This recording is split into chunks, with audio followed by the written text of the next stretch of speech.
আমি বাতাস। আয় আমার সঙ্গে আয়, তোকে অনেক তুলো দেব। একদম দুঃখ করিস না।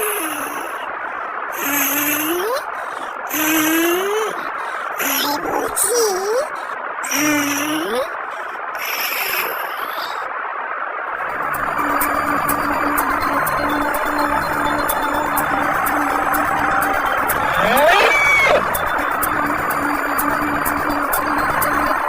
ও মা, মেয়ের কাণ্ড দেখো, বাতাসের পেছনে ছুটছে।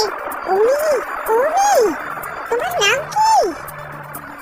আমার নাম দুঃখু। বাতাসের পেছনে এভাবে কেন ছুটছো? বাতাসকে কি ধরা যায়? কি করে বলো? বাতাস যে আমার সব তুলো উড়িয়ে নিয়ে যাচ্ছে। তুলো না পেলে মা খাবো কেমন করে বুনবে? হাতে কি নিয়ে যাবে? আমি যাই কেমন? বাতাস অনেক দূরে গিয়ে গেল। দুঃখু, দুঃখু, জানি জানি তোমার অনেক তাড়া, তবু যদি কষ্ট করে আমার গোয়ালটা একটু পরিষ্কার করে দাও তবে খুব উপকার হয়। এভাবে